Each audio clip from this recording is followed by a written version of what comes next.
So with you again, there are no taboo subjects because, in fact, I don't know, you may not believe it, but for the first time in many years in Russia, I think we actually have nothing to hide. That's what our foreign minister said 2 years ago when he met students. But what I can tell you about his strategy and why he is like that, I think I will put it very shortly. So we have this situation when the opponent is vastly superior, financially, militarily, economically, mediatically, as the French say, médiatiquement. So in this situation, what trumps do we have? We have the parliament and society which by and large supports the president. So what we can do is we can act unexpectedly.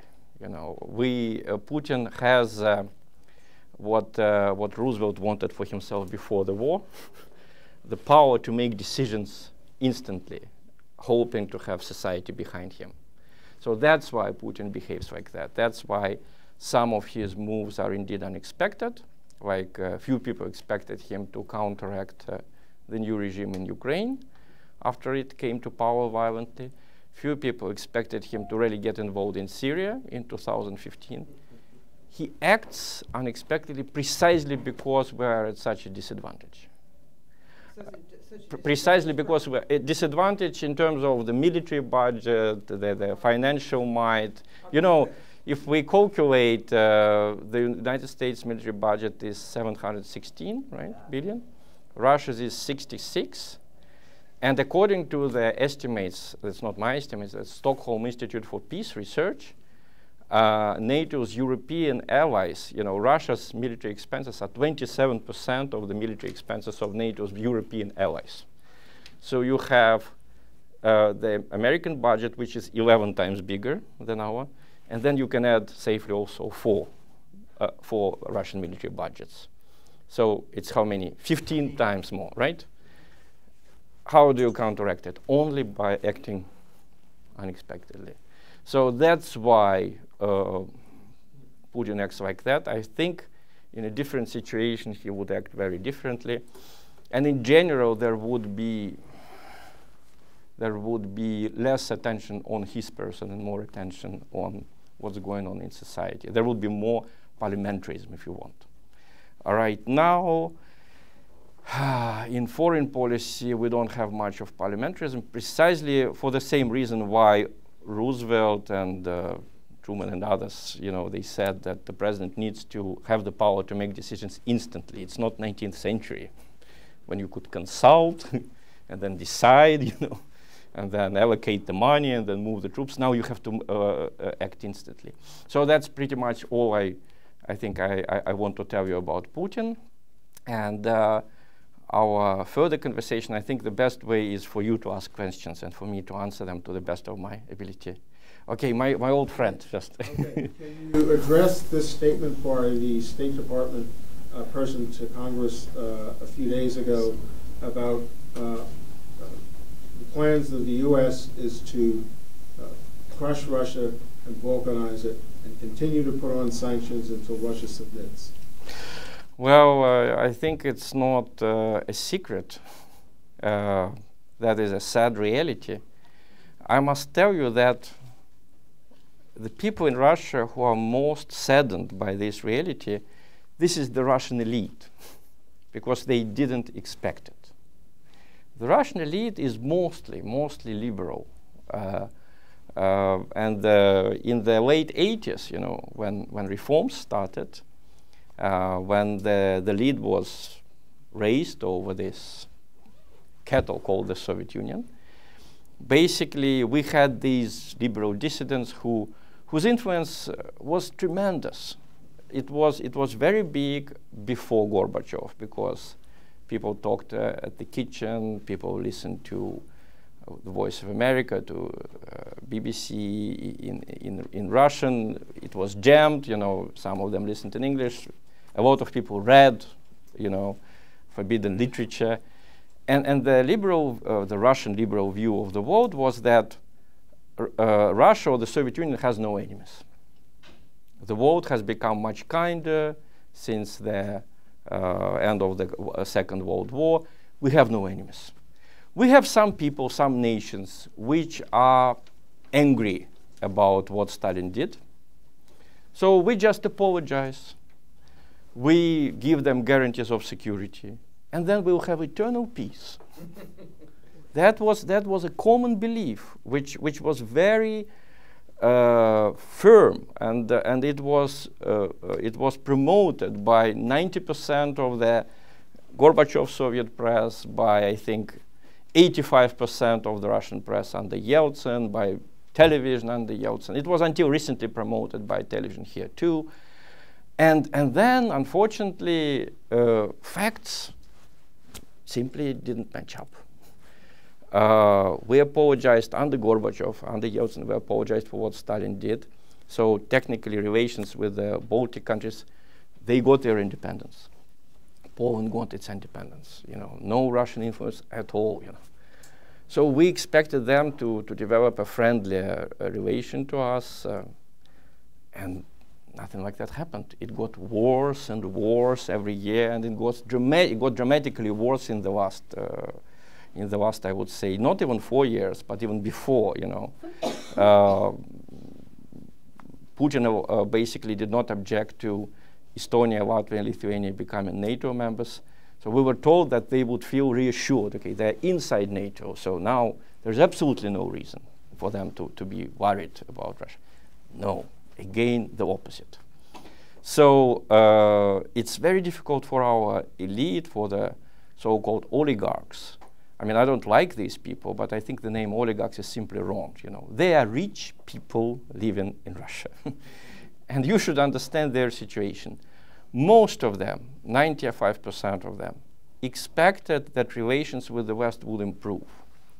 So they invested in the West. They spread their business empires in Europe, sometimes, if they could, in the United States, sometimes losing money.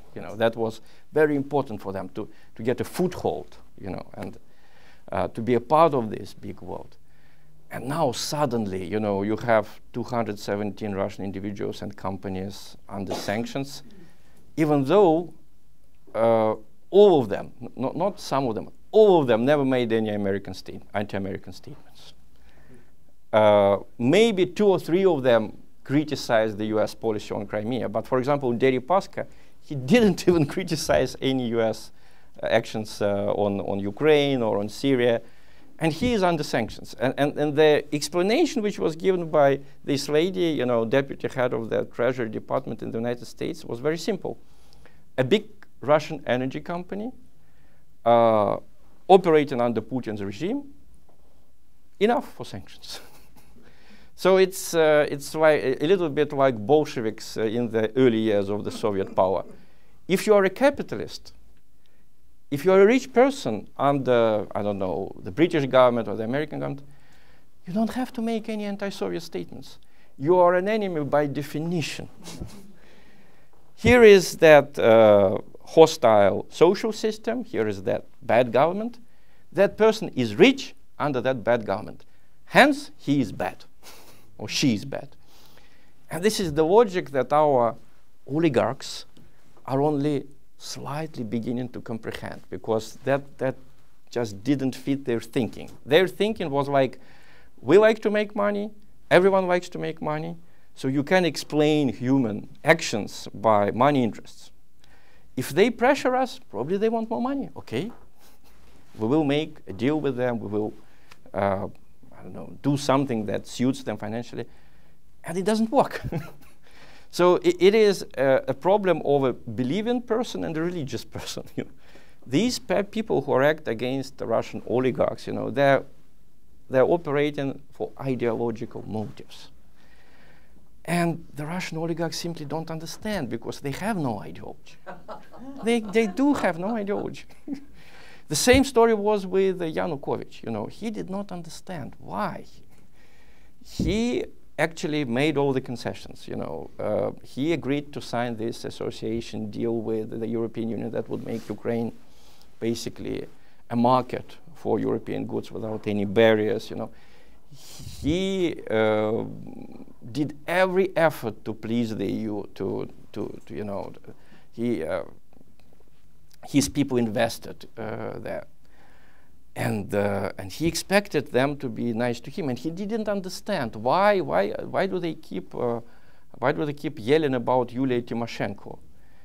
He knew that they knew that she was a crook, but they kept talking about her and talking about her and talking about her. The EU, the United States, you know. 1 year later, hundreds of people were in jail after the Maidan coup. And there was no talk of sanctions from the United States and from the EU.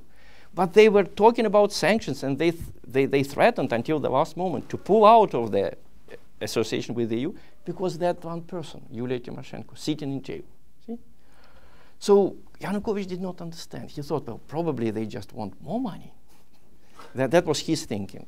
Okay, you know, we will make even a better deal. They didn't want more money. For them, she was an ideological ally.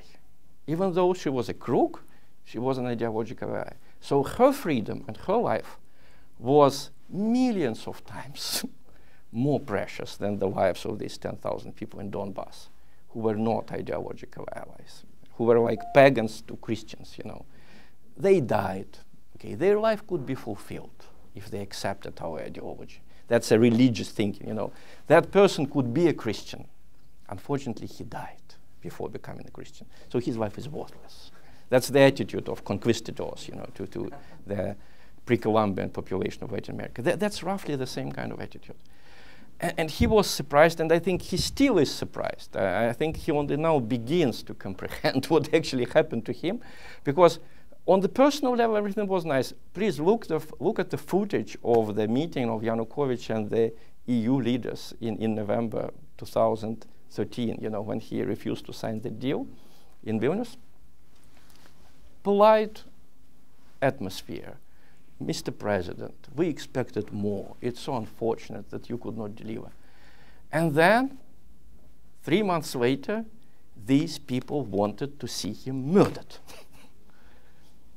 You know, it's worse than the American mafia of the 20s. They said, why did he flee Kiev? There was no, as John Kerry said, he fled in the middle of the night for no apparent reason. Well, because they would kill him if he stayed. They said they would do it, you know, and they would do it. They killed 10,000 people later. And okay, he fled, and then they said, we don't understand why he fled. Well, if he stayed and got killed, believe me, there would be no investigation, and it would be like with Gaddafi, you know.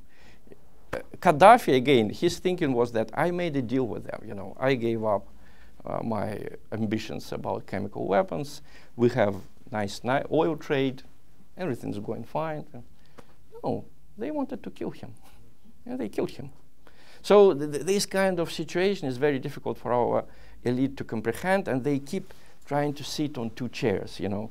They, on the one hand, they take some measures to protect their property and their lives, but then they always make overtures, like come to St. Petersburg Economic Forum, you know, come to, look, we are like you, we are normal people, normal rich people, come. Unfortunately, class solidarity doesn't work anymore. The new ideology is not, it doesn't care about your class, you know. For the new ideologies, if you are Jeff Bezos and do what we want, fine. You can be a billionaire, you can be the richest person in the world, you will be ours. If you are rich under Putin, you're a bastard. There are so many poor pensioners. And you have your billions. Bastard. You need to be at least imprisoned. So this kind of attitude is totally new, and they don't understand what happened. The Ukrainian army is under the Nazi control there right now. I know we had a leader of one of the leaders in the United States talking to our Congress.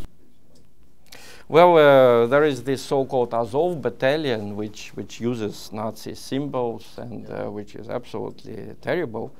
But in fact, I think the Ukrainian army is a ragtag formation now. There are some old Soviet officers who just stayed with their jobs because if you oppose the new Maidan regime, you are simply thrown out, and it's very difficult to find a job in Ukraine, especially if you are a former military.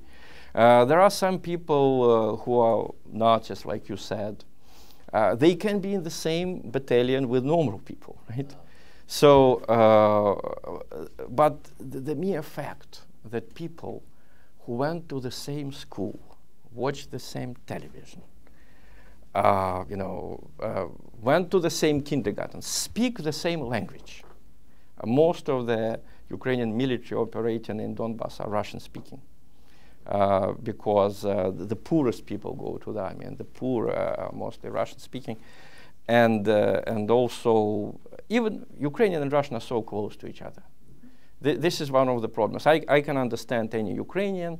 I may make mistakes trying to speak to him, and he will immediately understand that I am not Ukrainian. But if he speaks Russian, believe me, I won't be able to tell you if he is Russian or Ukrainian. There are some regions in Russia where people have thicker accents than Ukrainians. It's actually, I mean, they hate to acknowledge it, but it's really one people. Just historical destinies were different, because this was the Kievan Rus, then the Mongol invasion happened. The part of Kievan Rus that was under Mongols became Russia. The part that was under Lithuanians became Belarus. The part that was under Poles became Ukraine. But we all understand each other. We all speak Russian. We all speak Russian so well we can't tell, which region we come from.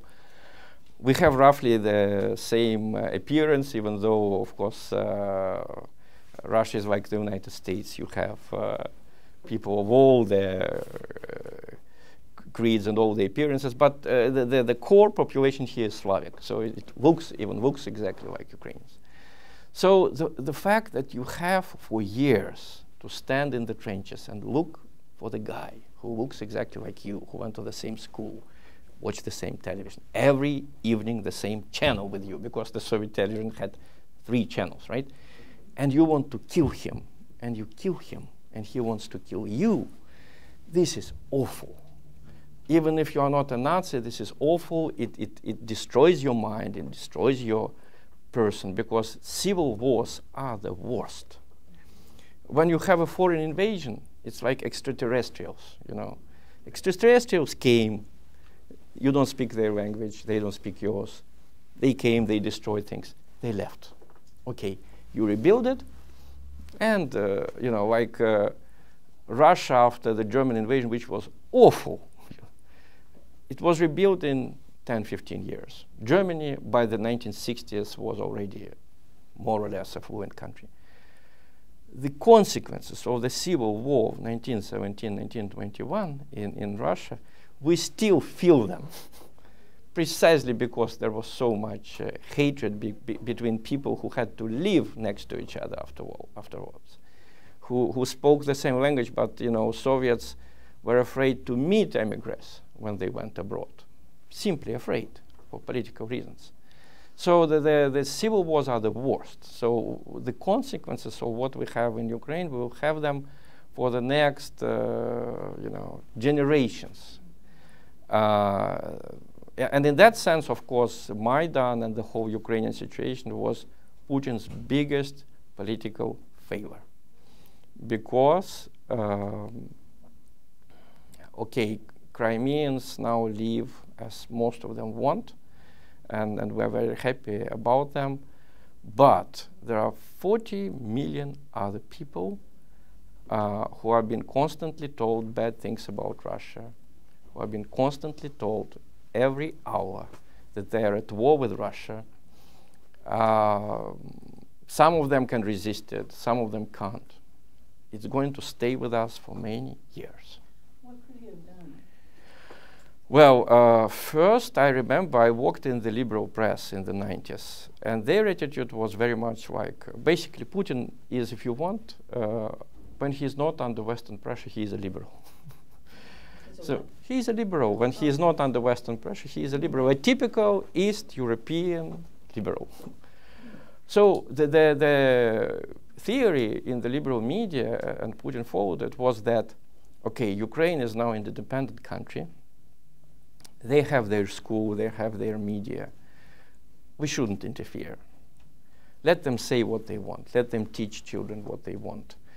Only business, nothing personal. We trade with gas. You know, we want them to pay for the gas as much as they can. No talks about fraternity, brotherhood, about common historical faith. This is all stupid romanticism. And it was very comfortable because actually the Ukrainian authorities were nationalist. I mean, Kuchma, who ruled Ukraine for 10 years, comparable to Leonid Brezhnev, he is now an ardent Ukrainian nationalist, a total enemy of Russia. He represents Ukraine at these talks in Minsk. And even then, he, you could not bring Russian textbooks to Ukraine. There was always a scandal. Like, you could not bring, certain people were not allowed to come to Ukraine if they talked about fraternity and brotherhood and, as they said, imperial ideas. And our government never made scandals about it. Viktor Chernomyrdin, the former Russian prime minister who was the ambassador, he liked this kind of life. He didn't want scandals with the Ukrainian foreign ministry. So he did not fight, you know. The result was that, okay, Chernomyrdin had a nice life. You know, we didn't have too many scandals. They brought up several generations in the spirit of hatred towards Russia. And in the end, that's what it led to. So I think this whole story shows you how the media is important, how education is important, how books are important. Yanukovych's logic was very Marxist, if you want. He thought, okay, we have the industry, we have the stock of these mill plants, you know, steel plants, coal mines. This is what Ukraine has: coal mines, steel plants. The most important thing. What they write in their books, in their textbooks at school, what they say on television, doesn't matter at all. I will buy a television channel, and they will be saying what I want. He lost. In one day, all of his, not only him, but also a lot of businessmen around him, all of their ownership was gone. They had to flee, some of them to Russia. Those of them who stayed became slaves of the new regime, had to finance the war in Donbass. You know. It just shows you how much an underestimation of the brain, you know, of what people think, how much it can cost you. You mentioned the boat ride on the Volga with your friend and something about what the European Union thinks about the Orthodox Church. I wanted to ask you if you could just comment on that, and also in the context of what is currently happening in the church in Ukraine, where there's a battle between... Yes, I know. I think I will have to tell you the core of my beliefs because it will make our conversation much easier. How do I explain what happened? Why we have worse and worse relations with the West? A lot of people in Russia, they suggest primitive explanations, like they always hated us. And you can find examples in history, like the British Empire always had problems with Russia, Poles had problems with Russia, right? But I don't believe it. Because even with the British, we saved each other 3 times. During the Napoleonic Wars, we saved each other, Russian Empire and the British one. During the First World War, during the Second World War. So your theory doesn't work, I tell these people. They say, oh, it was a coincidence. The same with Poles. If Poles did not resist the Nazi Germany, Hitler would have taken Moscow. Just to explain to you how close Hitler was to Moscow. If you take the green line of, I was coming to you by the green line of metro. If I didn't switch and didn't take five stations to here, if I just continued along the same line until the end, which would make it 25 minutes, maybe, right? This would be Rechnoy Vokzal, you know, the river station on the Moskva River. Germans were there. Their motorcycle groups were there. For a few hours, they were quickly, pushed back. But that's how far they went. So it was a matter of 1,000, 2,000, 3,000 men. Poles, by their resistance, by their sacrifice, they saved us then. I mean, I don't mean that the war would end. You know, of course, the government would be evacuated to Samara, and then the fight would continue, but it would be 4 times more difficult because Moscow was the center of the army command, basically the center of everything, right? So I don't believe in this eternal hostility, and that's why a lot of Russians do not want to believe the Russian television when they literally quote, I don't know, Nikki Haley, like, we will never be friends, you know, or someone else. They say, this is all Putin's propaganda, because I met Americans. They're nice people. They cannot be saying something that Nikki Haley says. And some of them don't speak English, so they can check for themselves, and especially the older generation. You know? So my theory why it happened is the following. Okay, we know 2 totalitarian systems, the Nazi one and the communist one. There is the 3rd totalitarian ideology. I call it ultra-liberal. It's similar to the communist one in what way? The Bolsheviks, the communist ideology in Russia was some good ideas from the 19th century, socialist ideas of the 19th century, nothing more humane. They were just taken and driven to an extreme. Like, proletariat needed its conditions to be improved, of course. But the Bolsheviks made an idol out of proletariat. Writers were divided. These are proletarian writers. They are by definition better than all the other ones because they are proletarian. They are the future, see? And a lot of other things driven to an extreme. I think you know history, so you know what I mean. The same thing with modern Western ultraliberalism and with the EU, the question that you asked about. Nice ideas driven to an extreme.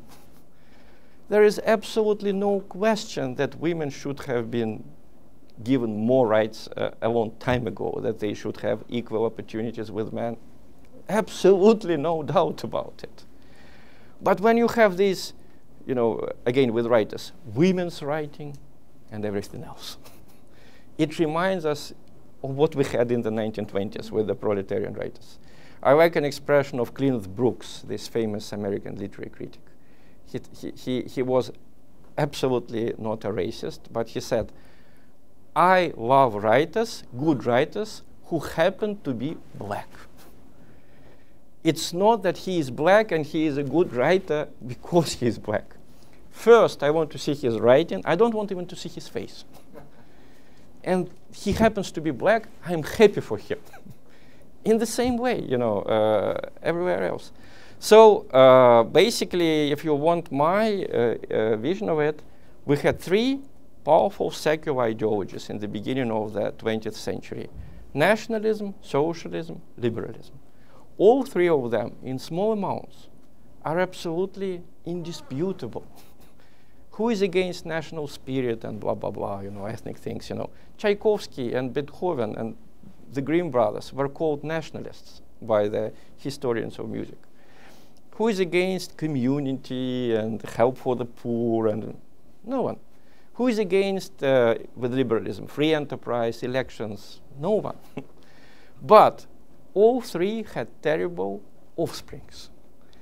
The terrible offspring of nationalism was Nazi Germany. You know, nationalism driven to an extreme, to absurdity. The terrible offspring of socialism was Stalin's early Soviet Union. Not the Soviet Union in the 80s, in the 70s, which was already, Sharon can correct me if I'm wrong, it was getting humane. It was not yet a comfortable country, but it was getting better and better, especially internally, you know, in the minds of the people. The terrible offspring of liberalism we have now in the EU and in the United States. And I'm sorry, I'm a terrible pessimist about Russia's relations with the EU because it's an ideological body, an ideological formation. The United States is a country. You can hope for a compromise because a country has a Congress, the president, he may be bad, he may become better in future, you can negotiate. The EU is not a country. It's an ideological formation which sacrifices the interests of its individual members to ideology. Like South Stream, you know, the idea of cheap Russian gas going to Italy and to Greece. What could be nicer for the European Union and for these countries? Greece is badly indebted. Italy is even worse than Greece in perspective. Why not have industry there with cheap Russian energy? That would help the EU to solve a lot of its economic problems. No. They destroyed this project. They foiled this project. Why? Because it could mean that Russia would get money, their ideological adversary. And if Russia gets money, it can build missiles, it can resist in the future. No way. We stay poor. Not we, the European officials, but the Greeks, the Italians. Let them stay poor. We don't want Russia to be able to defend itself. The same story with China. You know? So with the EU, this is the problem. Talking to the EU, you are not talking to pragmatists. You are talking to ideologues. And ideology will press on and on until it hits the wall. And that's why I'm very pessimistic about the EU. It's always the lowest common denominator. If you want an improvement, the EU will say, okay, now we need all the parliaments of all our 27 members to approve it. I'm sorry, there is only one resolution about Russia that can be approved by both the Polish, Latvian, and Estonian parliaments. Die. That is the only message that they can wholeheartedly approve. This is how history made it, you know. It doesn't mean that all Latvians, all Estonians, all Poles are like that. My best friends are Poles, and there is a big resistance in Poland to what's going on. The problem is that only those political groups that think in these terms get the support from the EU. They have money to promote themselves, to have real campaigns, and to come to power. And this is one more, I will finish on that. There is one more dreadful thing about ultraliberalism. I don't want to call it neoliberalism, first, because for some reason they think that neoliberalism is only about economy, which I think it's not. And second, neo just means new. Nothing terrible about it. Ultraliberalism. I'm not against classical liberalism. I think it has lots of nice ideas, and it rendered humanity a lot of services. Liberalism was one of the main ideologies that defeated Nazism. But driven to an extreme, it becomes awful. And that's why I'm not really interested in the left and right divide in the West. Why? Because I think that we all need to fight against ultraliberalism like we all fought against Nazism in the 1940s. Nazism was defeated by an absolutely unmakeable coalition of communists, liberals, Serb nationalists, Catholics, I don't know, God knows whom, you know. They all got together because they understood, otherwise they were going to be destroyed. In the same way, I'm not against leftists, I'm not against rightists. If you pay attention, you will see that so-called ultra-right parties in Europe, some of their slogans are to make NATO a purely defensive organization. That's the alternative for Germany. To improve relations with Russia, to stop the deployment of NATO's troops on the borders of Russia, all sound ideas. And so should I hate them just because they are supposedly right and my heart is, I have to confess, is more to the left? No, I think that this is exactly the same situation as in 1941, when we either act together against this new totalitarian ideology or it destroys us. Because this is the most terrible thing about ultraliberalism. Nazism and communism took important countries, in the 1930s, 1940s, 1920s, but they never took the richest ones, the most powerful ones. They never took France, they never took the British Empire, they never took the United States, they never took Canada. Now ultraliberalism took them. They have the richest, the most powerful countries under their control. And like Bolsheviks, they cannot stay there. You know, this was the terrible thing about Bolsheviks. They said that, okay, you have communism in your country, in the Soviet Union. Build it, improve it. Why do you want to interfere with the affairs of the others? No, we can't stay here. If we stay here, they will destroy us. We have to have this everywhere. in India, in China, tomorrow in Europe. The same thing with ultraliberalism. Okay, you have your nice European Union with all of these Me Too campaigns, with all of these things, strange some of them. Do it, you know, be happy, leave us alone. No, if we leave you alone, you will invade us. You will destroy us. You know, these panicky articles, is the West going to be destroyed? You know, Anne Applebaum writing it. What's his name? Timothy Snyder writing it. No, we can't stay here. We need to expand. We need to take all of them immediately. Okay, we may leave Ecuador in peace for 5 minutes, right? But if Julian Assange comes here, we will take Ecuador too, because we can't let them be unhappy, you know. Again, the thing about totalitarian ideologies is that this is the mechanism for repression. They expect you to have 3,000 years of happiness under their ideology, right? So their thinking is like, okay, 3,000 years of happiness for mankind, and who is preventing it? 2 million of Soviet bastards in Donbass. Kill them. And then no one will remember them, because it will be 3,000 years of happiness for 6 billion people. That was Bolshevist logic, right? These Tsarist officers, barons, kill them, you know. They are preventing us from having happy mankind for the next 1,000 years. Terrible logic, and it never works, because if any ideology declares a whole part of society redundant, unneeded, this is a bad ideology. This is the art of a statesman. Make all the people useful. If you can't make your own people useful, how are you going to make useful the whole world? And the last word about it, this is the terrible thing about ultra-liberals. In general, they're against nationalism. They want the world to be unipolar and roughly the same, right? But they can make temporary alliances with crude nationalists, sometimes Nazis, when they think this is needed for their ultimate victory.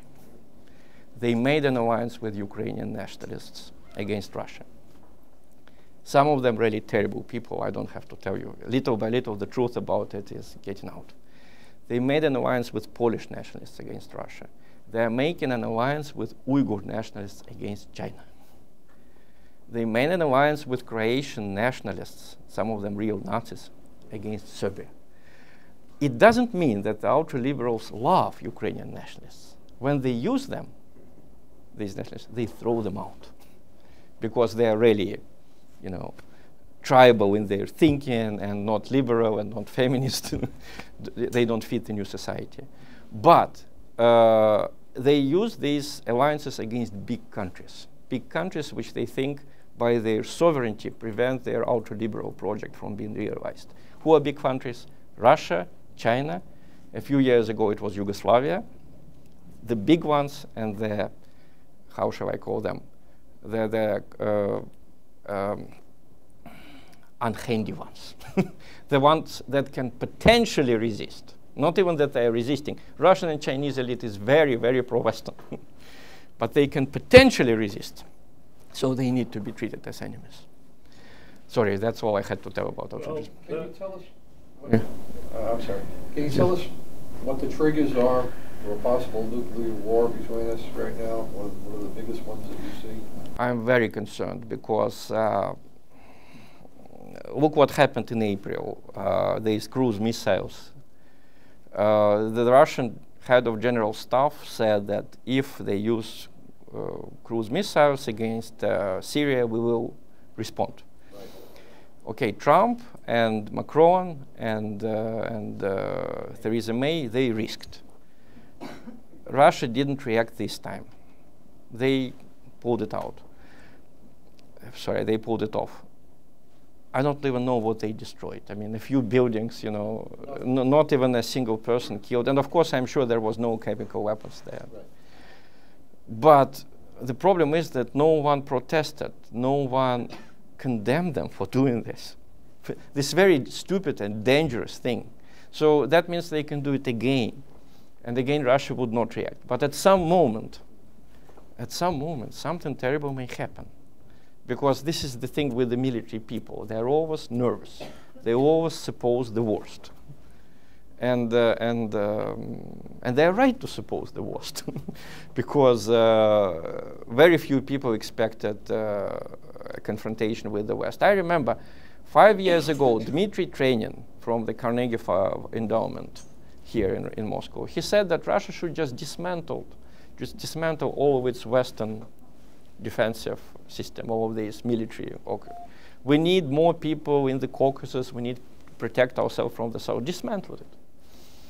And the military people who responded, they were laughed at as old idiots who are still fighting the World War II. Like Trenin, he is so knowledgeable. He speaks English. He knows the truth. You are old idiots. The old idiots cracked up to be correct. Yes. And this is the thing about the military people. They don't understand all the intricacies, but they always suppose the worst. And by this, they prevent the worst from happening. So is there a ray of hope in all this? What can we do to stop this spread of international neoliberal? Well, that's what I say. My fight here is I'm trying to convert as many Russian officials to my faith. I explain to them that you are not fighting nations, you are fighting an ideology. Yeah. But it's for them to understand it. And it's very difficult for the media to sell it because the people cannot understand here. If you tell them, oh, Americans always hated us, that is, okay, that's understandable. You can find a lot of examples in history, you know, terrible situations. They publish all these plans from the 1950s, 1960s, destroying the Soviet Union. So despite the fact that, as you may have noticed, the attitude to the United States and to Americans is still very good in Russia. They little by little, this kind of attitude may really worsen it. And I tell them, you know, the liberal journalists in Russia hate me because they say, you want us to have ideological fight with the West like we did under the Soviet Union. I tell them, no. Under the Soviet Union, we were not confronted by ultraliberalism. We were confronted by much better countries. I was in the United States in 1991. It was a different country from what it is. A very nice country. And I could see that before it had been even better. and if you accept my vision, then first, you don't have to indulge in any kind of xenophobia. Because ultraliberals, they're not only in the United States. There are Greek ultraliberals. You know, Greeks are a nation most sympathetic to Russia in Eastern Europe, in Europe. There are Ukrainian ultraliberals. There are Russian ultraliberals, some of them in very high positions. It will be easier for us to resist then because I wrote it recently on a small website for which I write for free. I wrote like addressing our Minister Lavrov. I told him, what you are trying to do is like imagine in 1939 and 1940 we would be preparing for the German invasion without pronouncing the word Nazism. We would be saying, for some reason, Germans, something happened to them. Old Russophobia, or maybe some memories of World War I, something just wrong. You would not be able to mobilize your population. You would not be able to appeal to Germans who have your opinions. And basically, strangely, something similar happened. After Molotov-Ribbentrop Pact in 1939, the worst thing that it did, besides many other bad things, National Socialism stopped to be used as a word in Soviet newspapers. Until 1939, this was like a real insult. To call someone a Nazi, to call someone a National Socialist, enemies, right? Then Molotov said, no, let's not be ideological. Just National Socialist Party. After all, it's socialist, you know. We want to have good relations. And this demobilized the population until the war started. In the same way, when we are just saying, this is a misunderstanding, this is something, we are demobilizing our population, and we will keep getting disappointed, because here is what Lavrov says. He always says, we hope for the goodwill of the American people. We hope for the goodwill of the European Union. There is a lot of goodwill from the American people towards you. There will be no goodwill from the ultra-liberals. So you have to make a differentiation. We have to make this fight really ideological. That's what I suggest. Russians, Americans, the British who understand the danger, we should be working together. And our foreign ministry, what they're doing now is they're operating in the old diplomatic way. You know, this is what Lavrov is so proud of. He says that our opponents, they're behaving like thugs, you know, like Michael McFaul is behaving as a preacher here when he comes. He actually behaves like Bolshevist ambassadors from the early Soviet Union. Bolsheviks in the early Soviet Union, they refused to be called ambassadors. They called themselves временные представители, temporary representatives. Why? Because it was the whole world was supposed to be communist, and then you don't need ambassadors. So they said, I'm not an ambassador. I am a temporary representative of the Soviet Union, which is going to be all of you in a few years. That's how Michael McFaul behaved. You know, he came here, he talked only to these liberal opposition guys. He openly supported them. He did it on Twitter. And Lavrov was disgusted because this is against the rules of diplomacy. But look, you are living in an ideological world. So you have to start fighting ideologically. You can't say anymore, Americans are doing this to our embassy, they arrested Putin, what they do. You have to be ideological and not just diplomatic. You can retain certain elements of diplomacy for security, but you need to make your ideological position clear. And I think our ideological position should not be that we have some secret knowledge about how to make the whole world happy. No, we don't have it. But we are against ultraliberalism. And we are ready to ally ourselves with everyone who is against it. So the ideology is to be against? That's the ideology we're supposed to have? We are against this new totalitarian ideology. They say they will accuse us of being behind the ultra-right, ultra-left parties in Europe. They're already accusing us. And they will keep doing it.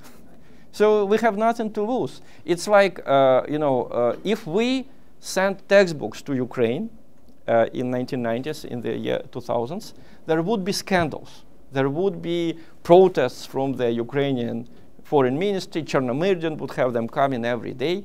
I tell them, it's better to have protests. It would have been better to have protests from the Ukrainian foreign ministry in the 1990s and not to have coffins with dead people inside now. So you have to make a choice. Your question was about Zakharchenko, this the person who was killed in Donbass, the head of Donetsk Republic. I did not catch the name you said, the Carnegie guy. Dmitri Trenin, very well known. Trenin. He is not a bad person. It's an interesting story. He is not a bad person, but he became a hostage of history, if you want. I think when he joined Carnegie, he believed, like our elite did, like I did, that things are going to get better. You know, if we have difficulties now, as Stalin's times, as past misdeeds are going further and further into the past, things will only get better. he did not expect that we would have a third totalitarian ideology against us. He simply could not understand it. And now I feel pity for him, because he is like always sitting on two chairs. He has to be politically correct, and he has to talk about Russian propaganda. But he sees what is going on in the West. So his new trick is like, oh, Russia has some very, very astute propaganda now, much better than the Soviet Union did. They translate the most outrageous articles by Timothy Snyder and by Anne Applebaum, and they're producing such a devastating propaganda effect on the Russian population. And my answer to him is, the whole problem that this is true. This is, you know, when people tell me that there is journalism and propaganda, okay, in normal times, in the 60s, in the 70s, yes, there is propaganda which is crude and bright colors, right? And there is journalism which is tinged colors, sort of impressionism. Right? But I always keep reminding people of that story. When Hitler came to power in 1933, there were two reactions to his coming to power. In the British press, in the French press, in the American press, it was journalism. There are periods in human history when truth is so awful that it looks like propaganda. And journalism is not adequate to reflect it, simply because it's awful. And sorry, just a quick ending for that.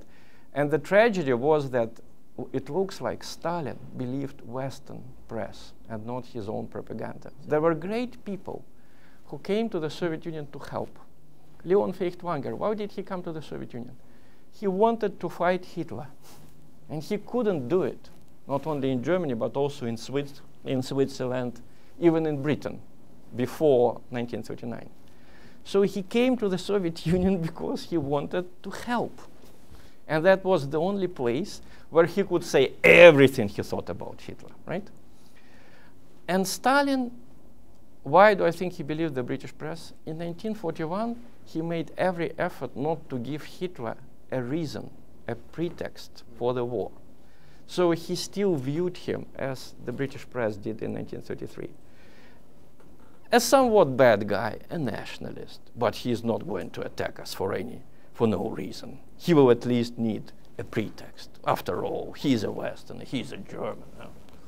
If he believed his own people, including Leon Feuchtwanger, he would know he's a thug. He will attack you without any pretexts. And your own newspapers in Moscow wrote about this, but you didn't believe them because you thought they just write what I tell them to write. And I take my decisions based on more kind of varied information, right? Yes, sorry, yes. Question here. With respect to this question of totalitarian ultraliberalism and whether Mr. Lavrov has been handling this properly. I would just point to the recent illustration of Maria Zakharova's presentation. Zakharova, I understand why she's doing that. That's what I told you. The reality of a new totalitarian regime, new totalitarian ideology is so awful that Russian elite doesn't want to believe it. And also, please note that you are now in a very non-ideological country for many years. Communism was dead long before Gorbachev. My parents, when as a child I went with them in 1970s, you know, my father was a scientist, but also he worked for a military academy. And we went on, on boat tours with our friends, also the militaries, also scientists. Not on expensive boat tours, but on rowing boats. And then in the evening, people get around the fire and they talk about things. You're absolutely sincere at this moment. None of them had the slightest belief in communism. Maybe one of them, who was a veteran of the World War II, had some remnants. All of the others were completely non-communist. They were patriots. I mean, they liked their country and they were good scientists. But they had absolutely no belief in all of these things. So communist symbolism, it was dead ritual back in 1970s. No one was going to die for it. People were ready to die for the country, but not for this. And even during 1941, you know, why was the Soviet Union so unsuccessful in the beginning of the war? The soldiers did not know what they were defending. Initially, Stalin said, we're defending communism. The Germans are the same capitalists and you know, landlords who oppressed you. And the Soviet army just fled. Why? Because their thinking was like, capitalists? The ones under whom food was not rationed? There was no word for a queue, a line in the Russian language until 1917.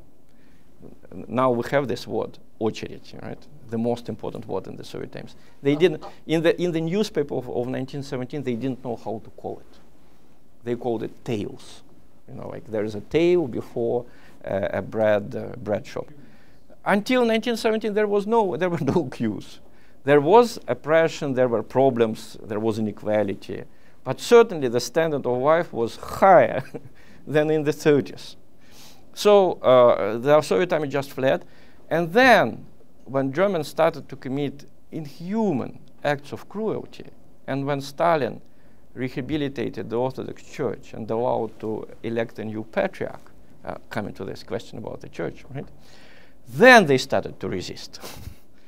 Because they were fighting for their families, for their identities, for their right to live. Then they started to fight, and the Germans were defeated. Until 1942, until it looked like, what are we fighting for? The country or the ideology? They didn't fight. So Russia is a very de-ideologized country, and it's very difficult for Russians to believe that people can die and kill for ideology. And there are very few people in Russia who are making comparisons that I made, you know, comparing the modern American and British and European society to the early Soviet Union. They immediately start comparing with Nixon, with Johnson. It doesn't make any sense. It doesn't make any sense because it was a different society. If you want, in terms of the US interests, Obama was a disaster. He was an anti-Nixon. Nixon managed to make an alliance of the United States with communist China against Soviet Union. Obama managed to do the opposite. He managed such different countries, potential rivals as China and Russia, to make an alliance against the United States. In terms of destruction of American democracy, I think no one was more destructive than Obama. Correct me if I'm wrong, but he destroyed the most important institutions. He destroyed the institution of elections. Because what is the most important about elections? Neutrality of the state. He not only openly endorsed Hillary Clinton's candidacy, he made campaign against the opposition candidate, openly, right? I don't remember examples of that in US history. Quite openly, the secret services were involved in the election, openly. 95% of the media was for one of the candidates. They destroyed the institution of elections. And when they lost, this is the problem with this ideology. It doesn't recognize any values aside from its own. They deify elections, but only the elections in which they win. Trump won the election. He became the president. Never mind, we'll destroy the institution of the presidency. If the institution of the presidency is against us, or potentially against, we'll destroy it. This is the same logic as with the Bolsheviks. I mean, Lenin was absolutely not against the communist winning power in Hungary or in Germany by elections. If this is an election that we won, this is an honest election, a good election. If there is an election that we lost, it was fake, there were fake news, foreign interference, you know, terrible collusion, meddling, and it was a bad bourgeois election. Bourgeois at that time, now you know, influenced by Russia. This is the thinking of these totalitarian guys.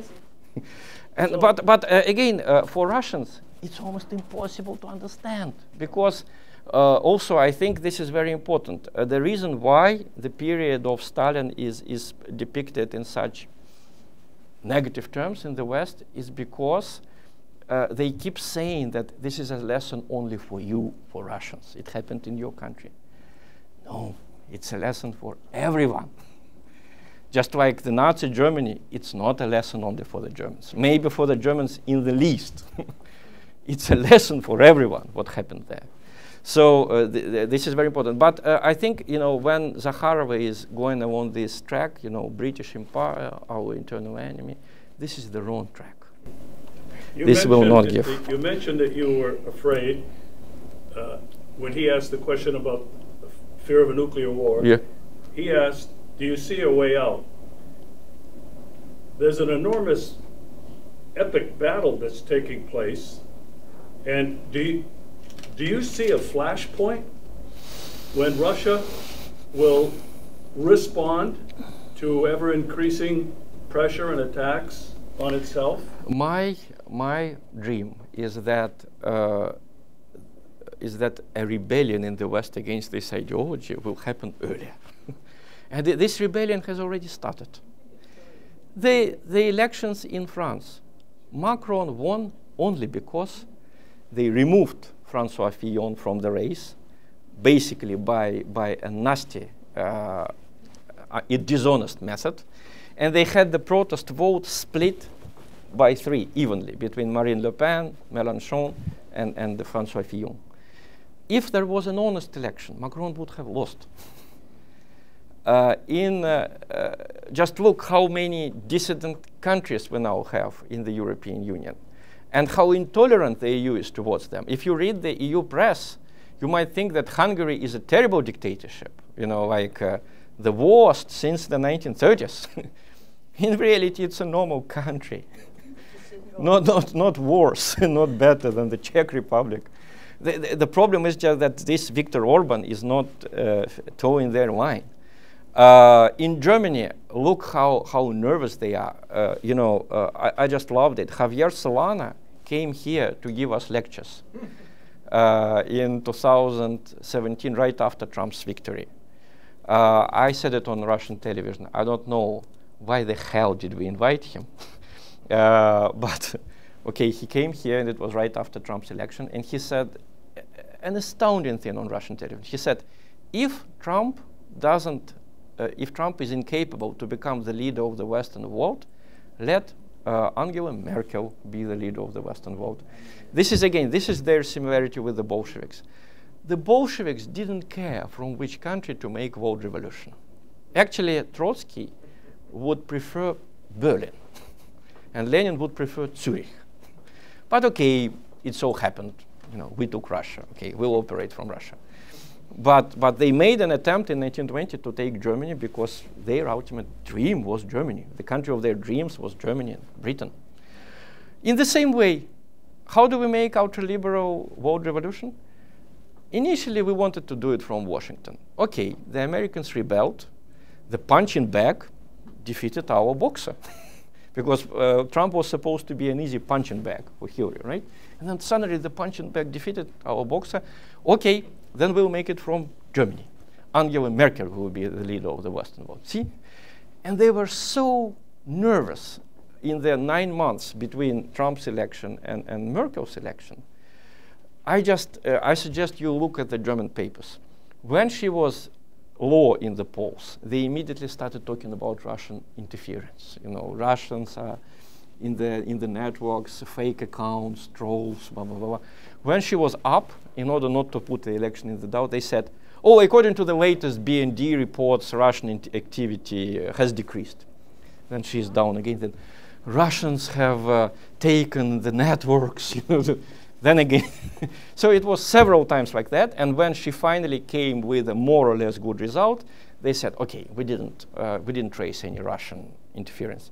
If she lost, believe me, there would be hysteria about how Russians made. Yes. Well, they had the alternative. Yeah, the alternative was also bad. I mean, this Martin Schulz was very bad. This is the problem with the Social Democratic. They are not pacifists. It was under a Social Democratic Party that Germany first used its troops abroad against Yugoslavia. They are not socialists. They are liberals, you know, pursuing very die-hard liberal policies. They are very nationalist in the sense of being anti-Russian. The only difference is that they want to allow more refugees than the so-called conservatives. But even conservatives like Merkel also invited refugees, who are in fact not exactly refugees, but migrants. Yeah? Migrants fleeing the wars that they themselves started. This is what they forget to mention. Right?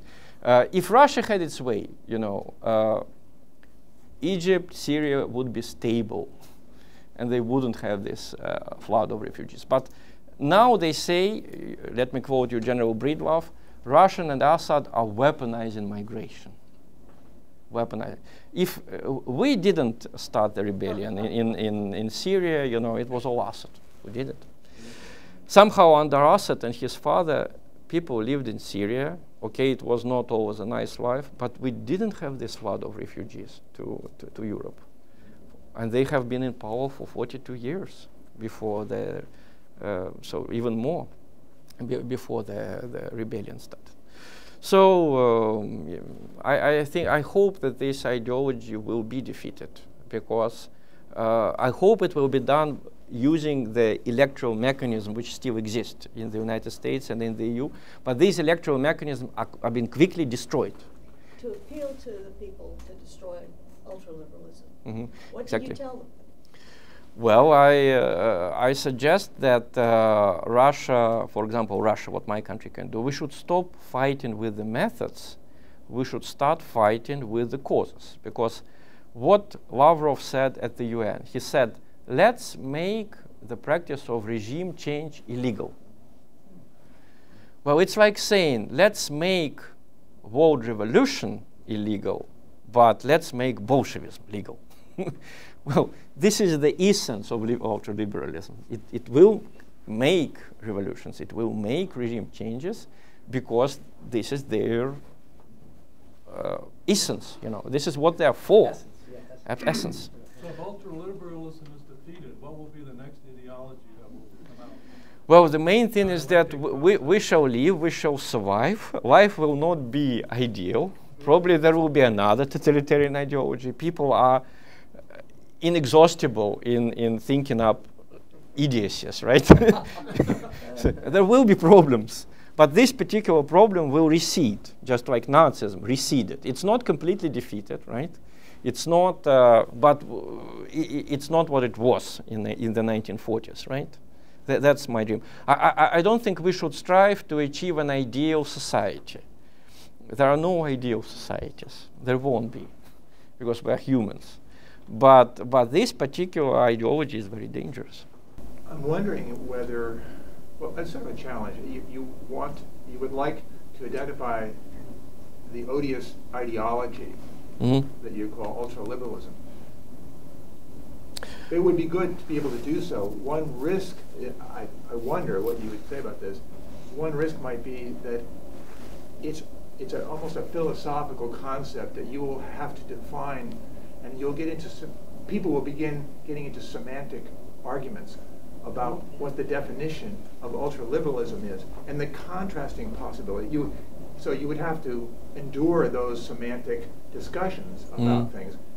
The alternative, which I guess you have reason why you're not reaching for that, is to appeal to more easily understandable principles such as tolerance, nonviolence, letting other countries and societies be different. So you see what I'm saying? Yes, I understand. Well, I think you have to operate on both levels. Of course, I already know how easy for the ultraliberals to respond to my criticism. They will say, their first line of defense, you are talking about the West. Which West? We have different languages, we live in different parts of the world. I'll tell them, okay, I speak English, French, and German, and Polish, and I can read Spanish and Portuguese and Serb. But why am I reading the same stupid things in every country? Unfortunately, in the bad things, ultraliberals are united, and they unite the West in this way. Everyone is against Russia. Everyone is against, Milosevic, or against Assad, and this is very typical. They always pick a person whom you need to hate. Kind of a Hollywood villain. Why is it the same situation everywhere? There are nuances, but these nuances become more and more unimportant. And some things are downright stupid and cruel.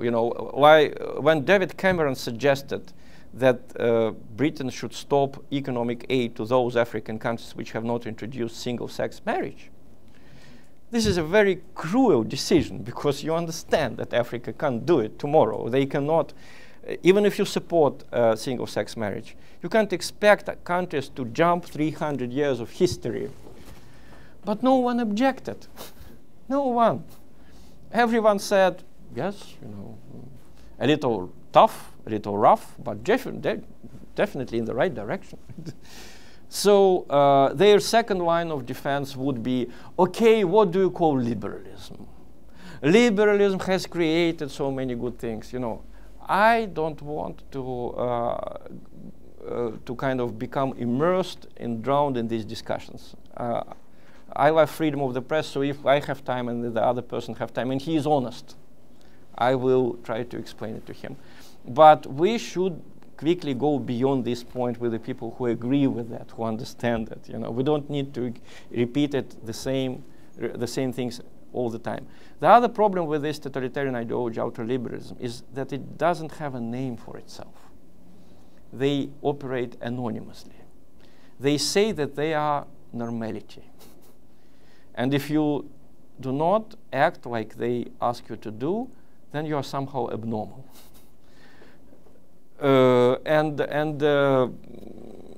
It's simply wrong, because if you look, they even have some religious things, like who are these NGOs?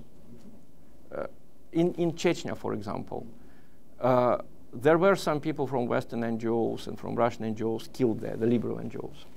But for every such person, there were 600 teachers, officials, policemen, soldiers.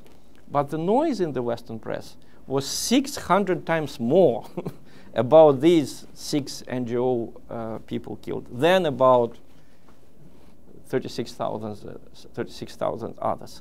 Why? Because these NGO people, they are our missionaries. So, I understand what you say. So we need to argue with them. We need to explain it. We need to name it. Why am I insisting on this word ultraliberalism? Okay, if someone can invent a better word, do it, please. But we need to name this phenomenon. Let me give you an example.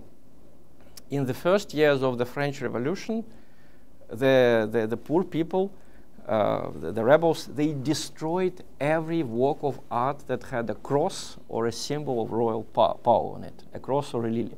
They destroyed thousands of paintings, sculptures, architectural buildings.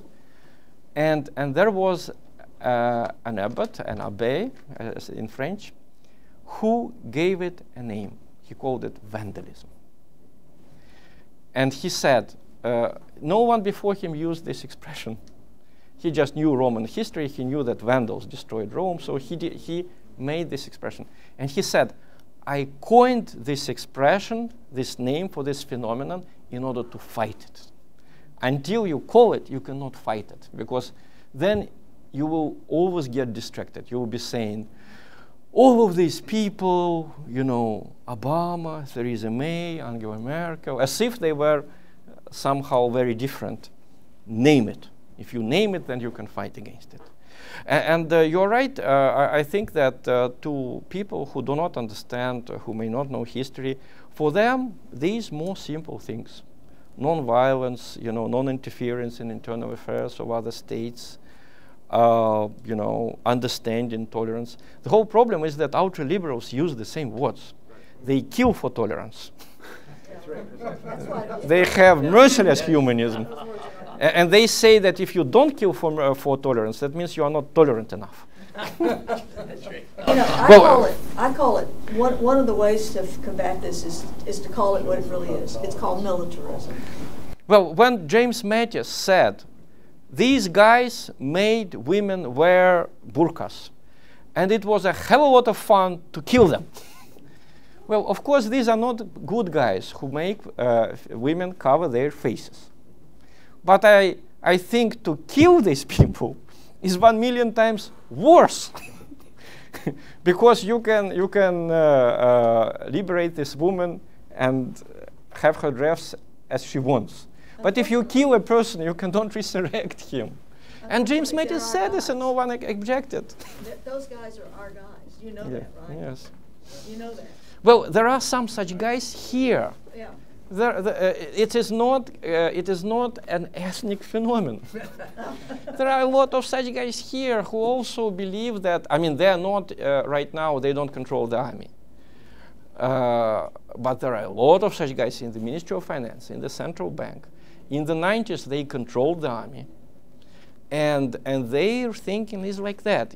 These Savoks, the derogatory name that they give for the people with Soviet mentality, it's a new kind of racism. Emanuel Wallerstein agreed with me when I told it to him. I told him, Mr. Wallerstein, doesn't it seem to you that this is a new kind of racism? In the old times, what was racism? I have fair hair, you have black. I'm better. Okay, that's stupid. Then I have 2,000 years of history, you have 200. I'm better. That's even more stupid, right? The United States doesn't have such a long history as Russia, but no one is saying that the United States is worse. And the brand new form of racism is, I'm more tolerant than you. I'm more democratic than you. I'm not a misogynist like you. And you're a misogynist.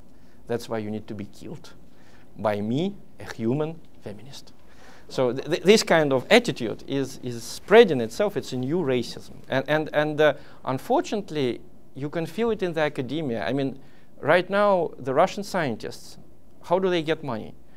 For getting published in the foreign magazines.